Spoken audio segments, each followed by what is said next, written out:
Rebonjour chers élèves et bienvenue dans une vidéo extrêmement importante, utile pour deux choses. D'abord pour la préparation de l'examen du baccalauréat et en même temps pour la préparation pour les concours, en particulier le concours de médecine. Donc à travers cette vidéo, vous allez déterminer presque tous les types de questions qu'on vous pose concernant le sujet des piles et des électrolyses. Donc, comme vous avez remarqué, dans les dernières années au baccalauréat, souvent les questions sont sous forme de QCM sur les ondes, sur le nucléaire et aussi des fois sur les piles. Donc, je vais vous proposer 11 exercices sous forme de QCM et j'espère avec ces 11 exercices, vous aurez plus de problèmes à répondre à une question sur les piles et sur l'électrolyse. Bon, je vais vous donner bien sûr quelques indications au fur et à mesure pour répondre à la question. Bon, souvent, dans les exercices du pile, dans l'énoncé, on vous donne toujours une information utile. C'est-à-dire, à travers cette information, vous pouvez déterminer où se passe l'oxydation, où se passe la réduction, quelle est l'anode, quelle est la cathode, quelle est l'équation de la réaction à travers une phrase. Donc soit on vous donne directement l'équation de la réaction, soit on vous demande de déterminer le quotient de réaction à l'état initial et le comparer à la constante d'équilibre et donc vous allez déduire quel est le sens spontané de la réaction, soit on vous donne la nature de la cathode ou bien la nature de l'anode, soit on vous donne le sens du déplacement des électrons, soit on vous dit, par exemple, il y a masse d'un certain métal augmente ou diminue, ou la concentration d'un ion augmente ou diminue, ou bien, enfin, on peut vous donner soit le schéma de la pile et, en dernier lieu, autre type d'information, l'absence d'une coloration ou la présence d'une coloration qui indique l'augmentation ou la diminution d'un tel ion. Donc voilà l'ensemble de types d'informations qui sont nécessaires pour résoudre un exercice sur les piles. Et à travers ces 11 exercices, à chaque fois, vous allez voir un type différent d'informations. Bon, concernant l'exercice numéro 1, on vous dit l'équation de fonctionnement d'une pile est. Voilà la constante d'équilibre. On réalise une pile en plongeant une électrode de fer dans une solution de sulfate de fer et une électrode de cuivre en plongeant dans une solution de sulfate de cuivre. On vous donne la concentration initiale des ions, c'est-à-dire Ce2+ et Fe2+. Les deux sont égales à 6,0 égale à 0,10 mol par litre. Et à partir de là, bien sûr, vous allez déterminer le quotient de réaction à l'état initial. C'est la première question. On vous dit, est-ce qu'elle est égale à 1 10 puissance 26? Il faut répondre par vrai ou faux. En comparant ce quotient avec la constante d'équilibre, vous allez déterminer quel est le sens spontané. Est-ce que le sens 1 ou le sens 2? C'est la question B. Ensuite, le système évolue vers un état d'équilibre. Est-ce que c'est un état d'équilibre ou bien on aura une réaction totale, c'est-à-dire un ion va disparaître et la réaction va s'arrêter, ou bien enfin, est-ce que le système se transforme une partie de l'énergie chimique en énergie électrique? Donc ça, c'est une question de cours sur les piles. Voilà un exercice type baccalauréat, en même temps type concours. Dans l'exercice 2, c'est aussi un exercice très standard qu'il faut absolument savoir, c'est comment argenter une plaque métallique par électrolyse. Argenter, ça veut dire on va déposer de l'argent ou de l'or sur une pièce de monnaie ou bien sur un cylindre ou sur un objet. Les données, c'est la masse molaire de l'argent et la masse volumique de l'argent. On vous dit l'une des électrodes est constituée par un objet métallique. L'électrolyte est une solution de sulfate d'argent. La surface est 0,25 m². Par exemple, le cylindre en bleu, sa surface est 0,25 m². On veut augmenter son épaisseur de 0,015. L'intensité du courant qui traverse l'électrolyseur est 60 ampères. Quelle est la durée nécessaire pour augmenter le volume de 0,15 mm? Comme indication, si le volume augmente de 0,15 mm, sachant que la surface au départ c'est 0,25, quel est le volume qui a été déposé d'argent? C'est bien sûr la surface fois l'épaisseur. Si vous connaissez le volume, vous pouvez déterminer bien sûr la masse par la masse volumique et continuer l'exercice. L'exercice 3, soit la pile constituée d'un circuit électrique, d'un ampèremètre, d'un pont-salin et des couples qui sont Cu2+ à queue Ci solide et Cr3+ à queue Cr solide, la solution dans la demi-pile de cuivre s'éclaircit. Donc voilà l'information utile. Donc on vous dit la solution dans la demi-pile devient plus claire. Ça signifie quoi? Ça signifie qu'il y a un ion qui est responsable de la coloration qui disparaît. Et cet ion-là qui disparaît, c'est Cu2+. Donc si la solution s'éclaircit, ça veut dire, je vous donne l'information, il y a diminution de la concentration de Cu2+. Et ça suffit pour déterminer les demi-équations au niveau de chaque électrode et de déterminer l'équation totale, de savoir laquelle est l'anode, laquelle est la cathode, de savoir le sens du courant. Bref, vous pouvez tout déduire à partir de cette information. Et là, on vous demande de répondre par vrai ou faux. L'équation de la réaction, est-ce que c'est celle-là? On observe un dépôt de cuivre, Cu solide, vrai ou faux? Les ions Cu2+ sont consommés, c'est-à-dire ils diminuent, vrai ou faux? La solution dans la demi-pile de cuivre passe du vert à l'incolore. Et enfin, le nombre d'électrons échangés est égal à 2 fois le nombre de moles de cuivre. Dans l'exercice 4, cette fois-ci, soit on considère une pile constituée d'un circuit électrique, d'un ampèremètre, d'un pont-salin et des couples SNE2+, SN solide et PB2+, PB solide. Voilà l'information utile. L'électrode d'étain et la borne négative. Bon, ça suffit. Si vous connaissez la borne négative, vous pouvez savoir est-ce qu'il s'agit de l'anode ou de la cathode. Par conséquent, vous pouvez savoir s'il s'agit d'une oxydation ou bien d'une réduction. Et donc, je peux déduire ce qui se passe sur l'autre électrode. Donc, voilà les questions. L'anode et l'électrode d'étain, SN. L'équation de pile est, vrai ou faux. L'électrode positive subit une oxydation au niveau de la cathode, c'est vrai ou faux.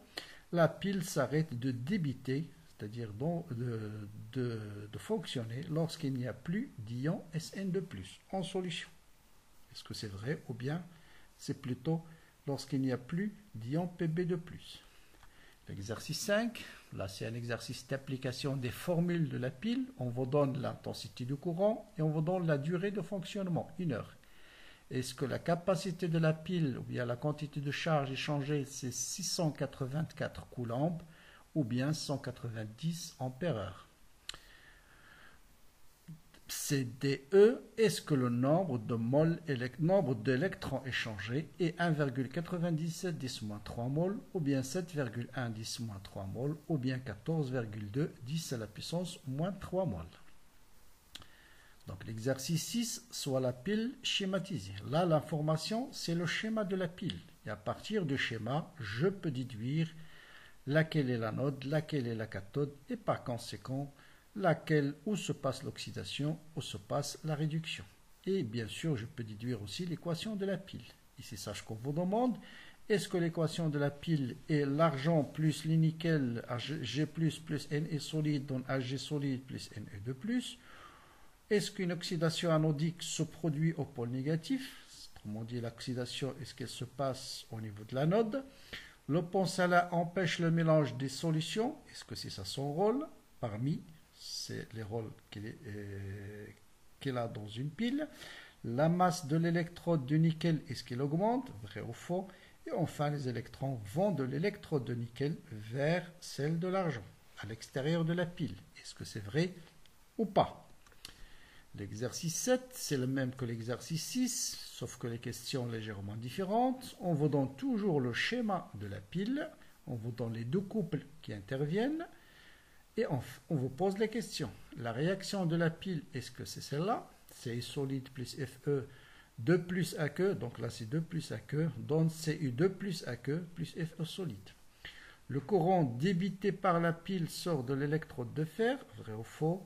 L'électrode de cuivre est oxydée quand la pile fonctionne. Est-ce que c'est vrai ou faux? La masse de l'électrode de cuivre augmente lors du fonctionnement de la pile. Est-ce que c'est vrai ou faux? Ou bien aucune de ces quatre réponses n'est correcte.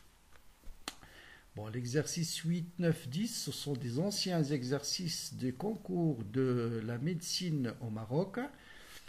Et je commence par l'exercice 8. On forme une pile de plomb éteint en associant une lame d'étain plongée partiellement dans 100 ml d'une solution aqueuse de chlorure d'étain, SN2+, de Cl-, et dans l'autre électrode demi-pile de concentration initiale d'abord 0,1 mol par litre.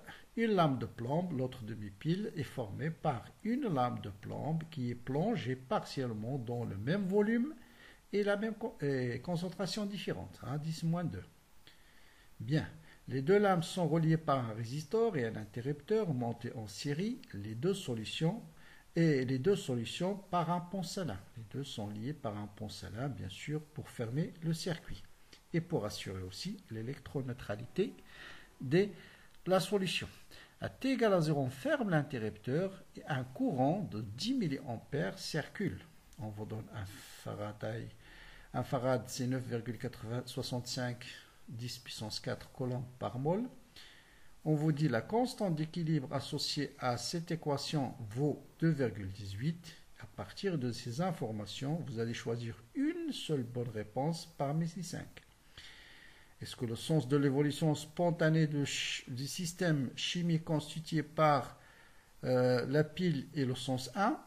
Donc, comme indication, pour savoir quel est le sens spontané, il faut chercher le quotient de réaction à l'état initial, de le comparer à la constante d'équilibre, et ça va vous dire dans quel sens va évoluer cette équation de façon spontanée. La lame d'étain est le pôle négatif.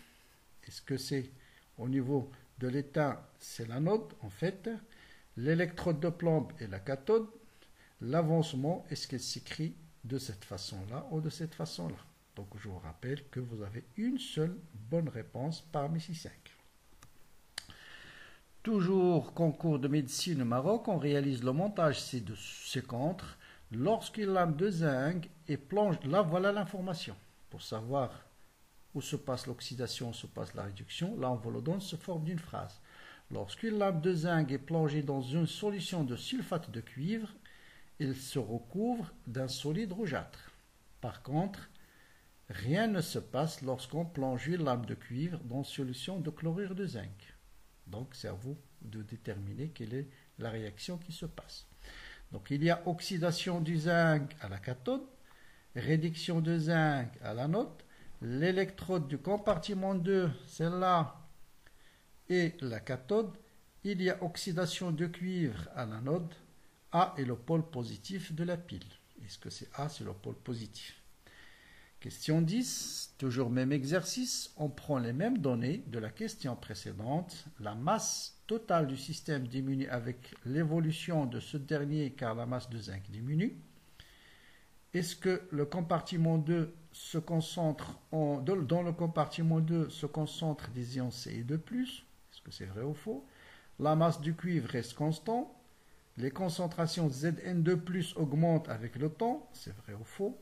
Les deux concentrations tendent à s'égaliser. Ça veut dire qu'on aura concentration à la fin C2+ égale concentration de Zn2+. Enfin, voilà aussi un très bon exercice, l'exercice 11, le cadmium métallique est produit industriellement par l'électrolyse d'une solution acidifiée de sulfate de cadmium. Cette électrolyse est réalisée sous une tension de 3,1 volts. On considère un électrolyseur qui produit 1 tonne de cadmium en 24 heures. Voilà les couples qui peuvent intervenir dans l'électrolyse du cadmium. On vous donne sa masse molaire et on vous donne cette application numérique. Et on vous dit quelle est la bonne réponse. L'électrode où se forme le cadmium est relié à la borne négative du générateur. Il se forme de dihydrogène à l'anode ou bien de dioxygène à l'anode. L'intensité de courant a une valeur d'environ 25 10 puissance 3 ampères. Donc voilà 11 exercices, certains relativement simples, d'autres relativement difficiles, pour vous aider ou bien vous obliger, si vous voulez, à bien travailler avant de regarder la solution. Bien sûr, je vous laisse un peu de temps de bien travailler ces exercices et très bientôt vous aurez le corrigé sur la chaîne. Mais auparavant, je vous conseille de les bien travailler. C'est parce que tout simplement en forgeant qu'on devient forgeron. Donc, ayez l'habitude de bien travailler les exercices avant de regarder la solution. Ça va vous obliger à chercher les informations, ce qui manque encore, qu'est-ce que vous n'avez pas encore compris dans le cours. Bien sûr, vous allez trouver dans la description de la vidéo le lien pour télécharger ces exercices et le lien des vidéos des cours. Enfin, n'oubliez pas bien sûr à partager tous ces vidéos-là avec vos amis dans les réseaux sociaux, de cliquer sur j'aime si bien sûr vous trouvez les vidéos intéressantes et surtout de s'abonner à la chaîne, ça pour recevoir toutes les nouvelles vidéos qui seront postées dans les jours à venir. Voilà, bon courage, bonne continuation et à très bientôt.